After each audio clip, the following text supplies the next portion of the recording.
How do you train, not get hurt? How do you train for life without beating up your joints? That's what we're going to talk about today. So let's get right into it.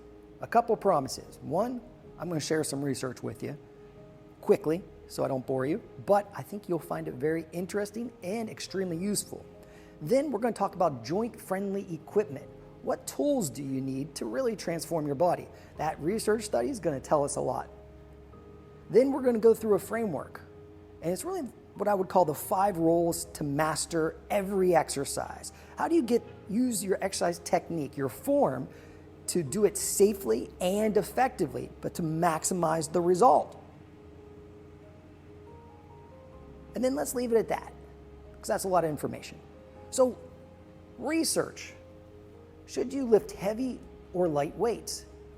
Now, back in the day, and a lot of people still believe this, light weights define your body, they say, and heavy weights build your muscle. Ends up, that's not true. So let's just jump in this study. This was done way back in 2012 and has since been established and replicated by other labs as well. But this was done at McMaster University. And the title is Light Weights Are Just as Good for Building Muscle, Getting Stronger, Researchers Find. And the summary says this: lifting less weight more times is just as effective at building muscle as training with heavy weights, a finding that turns conventional wisdom on its head. The key to muscle gain, says the researchers, is working to the point of fatigue. So challenge creates change. You've heard me say that thousands of times probably if you've been around for a bit. But this study used weights that you could do 30 times, 30 reps. That's a light weight. But the key was they took it to the point where they challenged themselves. Now, newer research is showing that you don't need to go to the point where you can't move anymore, or you want to go to the point where you are within 3 reps of fatigue. Now, most people don't train to that point. Most people, well, let me say it like this. People will tend to go too far or not far enough. One is fearless and they usually get hurt, and the other one is fearful and they usually don't make any progress. And so, as with all things, there's this balance, there's this range where you can do too much of anything or too little of anything. So I want to establish that point first.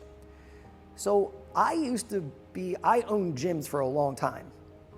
And I thought I needed all this stuff. I needed all this equipment. And then I met this guy that I would see all the time. I lived at the beach, and I would on Sundays, I would run down the beach, and there was like an outdoor gym there where you do pull-ups and all kinds of stuff.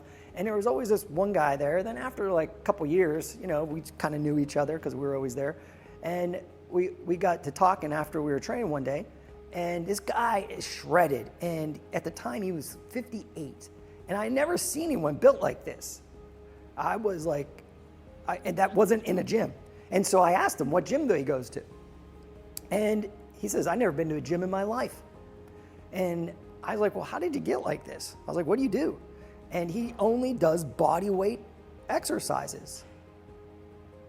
And I was shocked. Then he goes, haven't you ever seen a gymnast? And I train gymnasts. So I was never even thought about it. But when I trained him, we did, like body work and stuff. Like we actually didn't lift weights. And when we did, I remember having this male gymnast. He was 140 pounds. He never did a bench press in his life. And we were at my training center. So I just said, hey, how much can you bench? What do you think?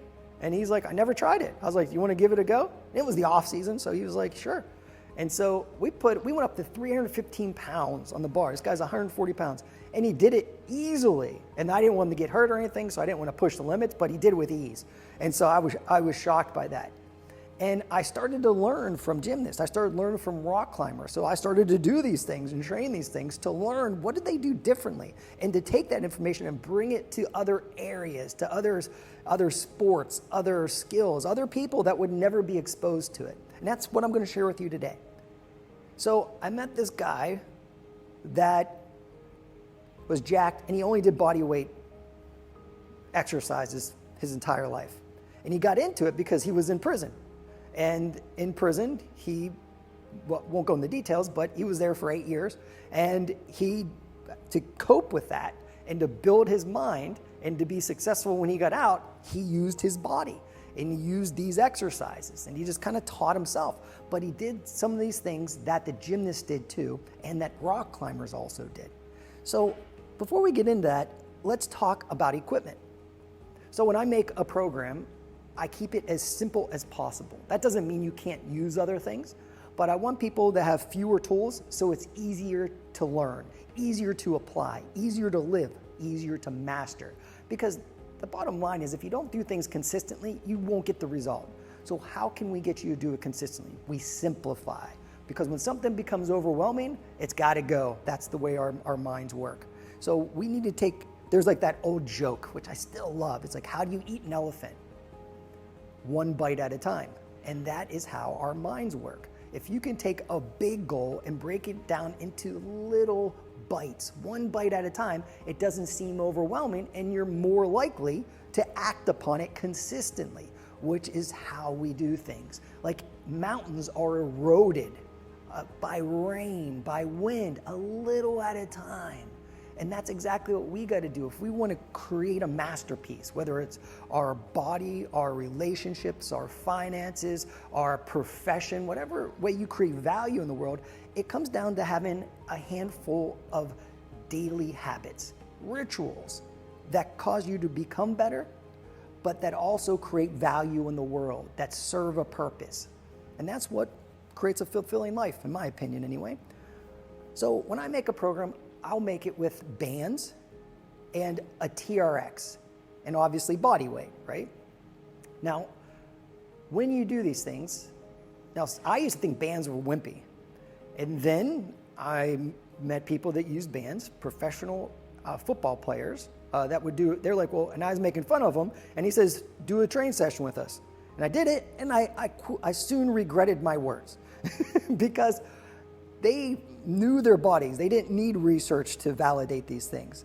They knew challenge creates change. So you can build your body with no equipment at all, but it's sometimes difficult if you're out of shape to be able to do some of those movements. So we need other types of equipment that can make it easier at first so that we can build up and progress, build our strength so that we have a greater skill, greater capacity, greater strength, greater endurance. And so the minimum amount of equipment are the bands that called mini bands that go like around your ankles. You can do other things with them, of course. And the ones that have handles, I usually get the ones from Rogue Fitness because they're higher quality and they're stronger. They last longer. And then suspension trainer, there's a whole bunch of different types. TRX is the most popular, and it has like a door anchor so it can hook on the door. So I take this with me everywhere I go, and I do most of my training sessions in that little hallway when you walk into a hotel room. And I think it's awesome because I no longer need all this extra stuff. I used to think I needed to go to the gym, which takes all this time. And then if there's too many people there or your equipment's not available, like gyms have become like one of the worst places to train nowadays. Unless you go at a time when there's nobody there, and the energy's weird though sometimes, right? So to me, a guy that owns gyms and used to think he needed all this stuff, I've really changed my ways as I learned how the body works. You don't need all this stuff. And my goal changed from body transformation as being the primary driver to self-mastery. What's the difference? A lot of people train because they don't feel like they're enough.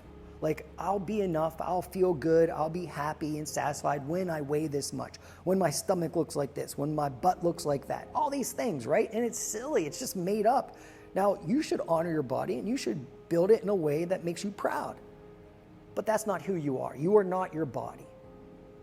You are the presence that lives and experiences that body, that embodies it. So when someone passes away, I remember when my grandma passed away, one of my grandmas, when I was a little kid, they had all the machines hooked up to her, and then she passed, and my grandfather was like, she's gone. And I was like, no, grandma's right here. And he explained to me that this machine's measuring the electrical activity of her heart, and there's no more electricity, and that's what it is. So in that moment, I was really like, but the body's there. So you're saying my grandma's not the body, she's that spark, that electrical charge, that spark of life. And that's why I always looked at it. Just so, I'm not telling you what to believe here, but that's where I'm coming from so that you understand the rest of this CoachCast. So what other equipment? So you got bands. Why are bands good? Why is body weight workouts good? Well, because that equipment moves where your body moves. A lot of the machines, they're not all bad, don't get me wrong, but if you do all machines, not everyone fits into a machine.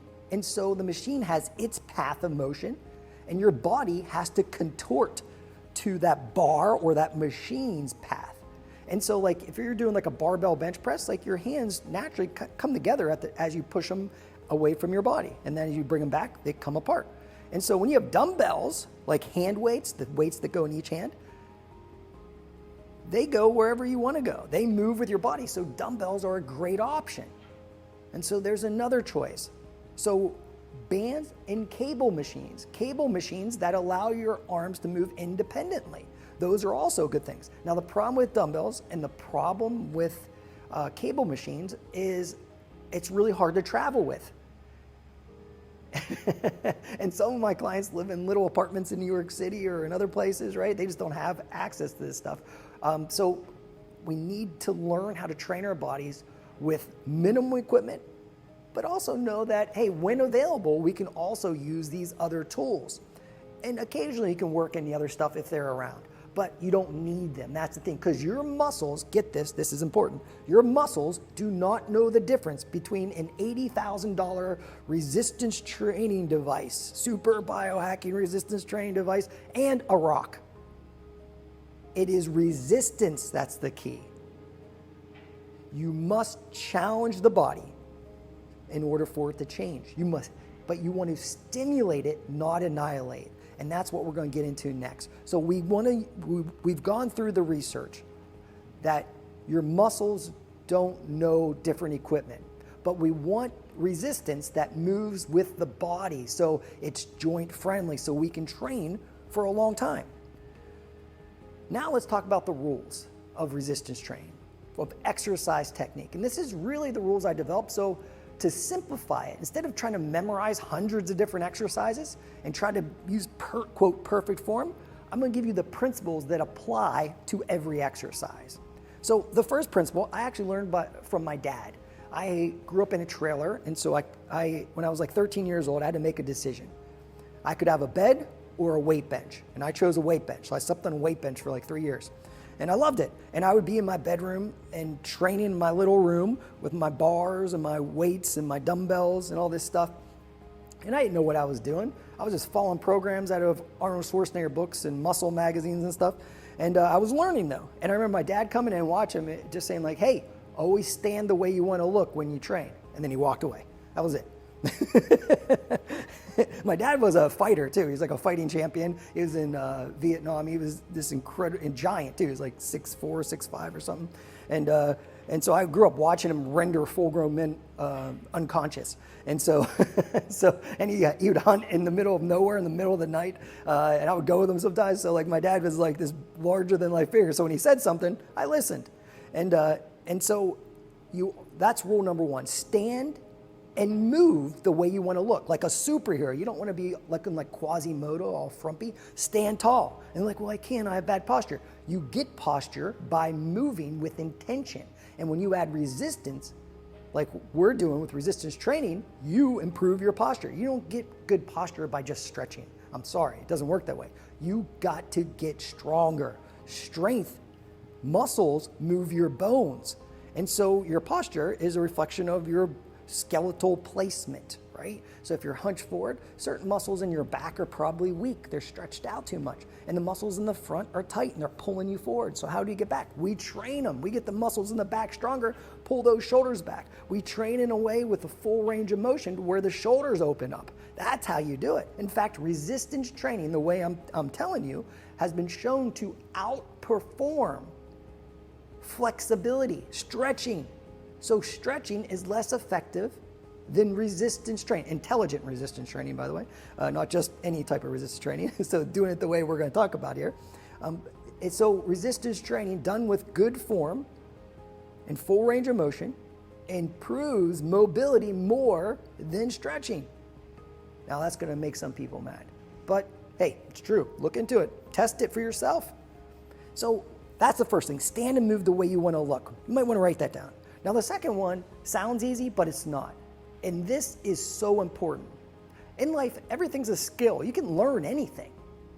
One thing we have started to lose, that has started to deteriorate as society, is our ability to focus on something, our ability to place our attention on something and hold it on that. That is a superpower. It is one of the most important skills to develop, your ability to think of something that you want to do, something you want to create, and hold your focus on it and not get distracted. So a lot of times you see people in the gym, they're checking their phone, they're like on doing other things, or they're listening to a podcast. That's just fine if you want to, but if you want the maximum result, you must concentrate. So the second principle is absolute presence when you train, concentration. So I have a warehouse where I train when I'm in Florida, and I have this quote, and I've had this in all my gyms. And this is the quote, and it's from Arnold Schwarzenegger. Now, Arnold trained with the same people all the time, yet they ate together, they trained together, they trained in the same place, all these things, and they all got in good shape, but Arnold had incredible results. And when asked about it, this is one of the things he said. There's more, but I want to share this part right now. It makes the most sense. Here's the quote from Arnold Schwarzenegger. Probably the biggest difference between the champions I've known over the years and the guys who always stay at the beginner's level is their ability to concentrate, to push themselves hard each set, and to train without fear. Let that sink in. Concentrate. Train without fear. Those create very different results, and no one really talks about this. But why not develop your ability to concentrate and focus while you're doing physical training? Because really, you cannot separate the mind and body. Some people say you can, but you can't. Try it. And so that first rule, stand and move the way you want to look. Second, no distraction, absolute presence. And you're going to stink at it at first, but turn off the music if you have to, or play music with no words, and just stay in the moment and feel the muscles. And that comes to the third rule, command and demand total body muscle contraction.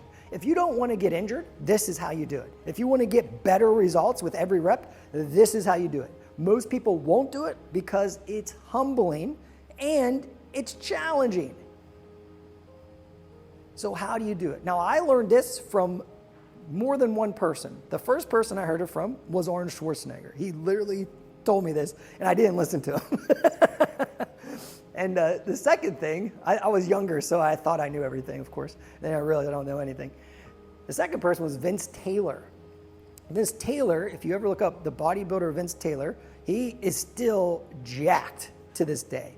He has huge arms, like 20-inch arms, and when I moved to Florida, like 25 years ago or whatever it was, I can't remember. And he came to the gym and we became friends, and he's like, hey, do you want to train? And I was like, Vince Taylor? I was like, heck yeah, because I knew who he was. And we trained, and I'm like, we're going to do arms. I'm like, I'm going to do arms with this guy? This is going to be embarrassing. And so I like grabbed 45-pound dumbbells and was curling them with probably terrible form. I don't remember. I was super excited. And he grabs like a 20-pound dumbbell, which looked ridiculous in his hands. I thought he was joking, so I was laughing. And he goes, I thought you were a trainer. And I was like, I am. I'm the head trainer. He goes, well, let me train your head. And I was like, what? He goes, you got to romance the muscle. You got to see what I'm doing? And he is flexing the muscle as if he had no weight in his hand. So he was commanding and demanding the muscle to work. That way he didn't have to use all this weight. Because a lot of us, like I did this forever, is we think the weight should do the work. No, we're doing the work. We're stimulating the body. We're letting the weight or the machine or whatever like crush us, and we're just fighting to survive. And that's not a great experience. It's not enjoyable. So instead, you want to romance the muscle. You want to know what's happening. You're flexing the muscle. And here's what's cool. When the muscles are contracted, the joints are protected. Think about that. So when you flex your stomach muscles, you have less pain. If you ever had back pain and you find that your stomach muscles are almost like cramping, they're so tight because it's protecting your back because something's misplaced back there usually, right? So command and demand. I challenge you, or I invite you, whatever you prefer, to do this, experiment with it. But if you want the most result and you want to train forever and you want to enjoy training more, it starts with this. These are the principles, my friend. Now, the fourth principle is challenge creates change. So you want to go to the point where you can't keep good form. And this is a learning process. And so you want to go, keep your form, stand the way you want to look. Absolute presence, no distraction. Don't be listening to an audiobook or whatever, right? Just put on some music if you want to. You don't need any of that. But come in with a clear vision, like I'm here to stimulate my body. I'm going to challenge my body, and I'm going to enjoy it because this is good for my body, is good for my mind, is good for everything. It calls forth my highest and best self. That's the purpose of training. The side effect is your body transforms. You build muscle, you lose fat, you can perform, you can be athletic. Those are the skills we develop. Those are the traits. But ultimately, it's about calling forth your highest and best self, what I call summoning the lion. And when you do that every morning, you just start to wake up that way. But you've got to challenge your body for it to change. Now, the fifth principle is be consistent and relentless. Most people don't make training a priority because they exercise. They don't train. Exercise is kind of random. Like, people don't have a plan. They just go to the gym and just do random things. There's nothing inspiring about that. You don't even believe it's going to work when you do it that way. You got to have a vision of what you want to create and a higher purpose for it. And the higher purpose is this. It's something like this. It can't be about your body. It can't be just about you. It's got to be something about being and giving your best. Like, it's a ritual where you call forth. It's a sacred act. That's what training is. It's a sacred act. It's a spiritual process where you intelligently and intentionally, not randomly, challenge your mind and body to call forth your highest and best self, to summon the lion within, your fullest potential. Because from that place, we have no regrets. That's where we live greatly. That's where we make the world a better place. That's where we come up with the answers. That's where we feel unstoppable. But it doesn't happen. The default setting in life is fear, is scarcity, is lack, it's uncertainty. You must have a ritual, a way of calling forth that. So there's days I don't feel like it, but I never ask the question, should I train today? That's absurd to me. Because I train, and I know what training does. I train for a higher purpose, to be my best, so I can give my best. If someone I love, appreciate, or I take care of needs me, I don't want to be off. I want to be able to serve. I want to be able to deliver. And I think if you come from that place, everything changes. You don't miss training sessions. And when you know the mechanics of the principles that really matter, training gets fun, but that's got to be your intention. That's got to be your goal. Because if you don't dig it, you won't keep doing it. There'll be times when in the programs, when I make for clients, you guys know, you'll do an exercise and it'll say smile the entire time. Why? Because we're wiring up the brain. We're wiring up the nervous system to enjoy doing difficult things. What is life like when you enjoy when things don't go that well? Because you have such confidence and such certainty that you can handle it. What is life like? Well, life is not a war. Life is not a battle. Life becomes a game that you're getting better at every day. And that's what I invite you to do, my friend. The way you look doesn't really matter, but it's a cool side effect. You can create a masterpiece if you want. But we need to preserve our function so that we can live a long life where where we can still live it. A lot of times life is living us instead of us living life. So don't just treat exercise, hopefully you don't exercise, hopefully you train, but you take it seriously. Don't be an amateur when it comes to your health. Be a pro. No lambs, only lions. You